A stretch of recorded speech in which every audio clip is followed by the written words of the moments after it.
29 forecast. And with snow cover on the ground and Arctic air mass in place, yeah, we had a frigid start this morning as expected. This is the coldest we've been since December during the Christmas holiday back in 2022, when we even had some sub-zero air temperatures. But it was plenty cold this morning. 1 at the airport there in Weir's Cave, 1 in Harrisonburg, 6 in Stanton, 8 at the airport in Louisa, the Charlottesville Albemarle Airport in Earlysville checking in at 13. It looked like McCormick here in Charlottesville hit 11 this morning. And of course, we had sub-zero wind chills, single-digit wind chills, plenty bitter. Of course, you had clear skies today. This is the visible satellite picture around 2 o'clock. And what you're looking at is the snow cover there on the ground from Monday's storm system. Pretty cool. Let's take a look at our cold numbers. Only made it to 31 today at the airport after that morning low of 13. A light southwesterly wind, so it feels like it's in the low 20s. Air mass exceptionally dry, single digits, even negative numbers. 22 there at the Valley Airport in Weir's Cave, only touching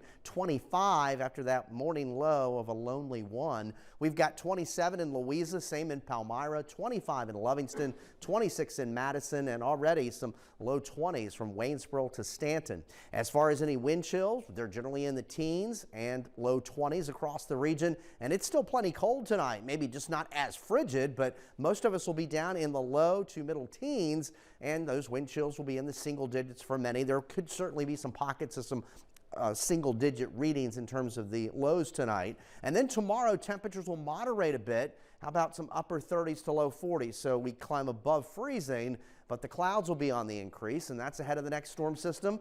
That is the next big thing. A first alert weather day for Friday with some light snow, mainly expected during the morning midday hours. It's coming in from the west, so again, light snow expected, but it'll overtake the region during the pre-dawn hours, continue through any morning commute, and then kind of taper off as we get to the midday hours. There could still be some lingering snow showers around, but right now models are trending fairly light in terms of accumulation, perhaps up to an inch across central Virginia or a little less, with more so maybe 1 to 2 as you climb into the valley, and certainly the higher elevations have a better chance. We'll continue to monitor, but certainly would cause some issues for Friday morning. Now beyond that, we've got another Arctic blast that settles in for Saturday. Saturday could be even colder than today, and we'll have that gusty, biting wind to contend with. And then Sunday morning, single digits and teens with those bitter wind chills, and then Sunday, low and mid 30s. So things are quiet now with high pressure and control, but then you see the cloudiness out to the west, the storm system coming through the Rockies.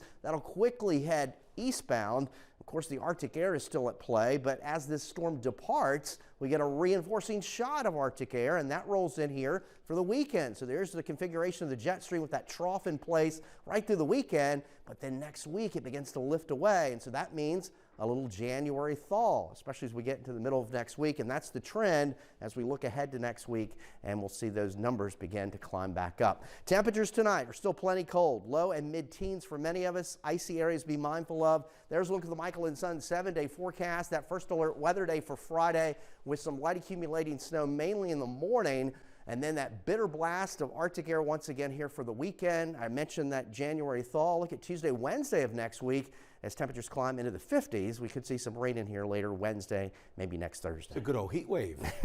Eric, thank you. Thank you so much. And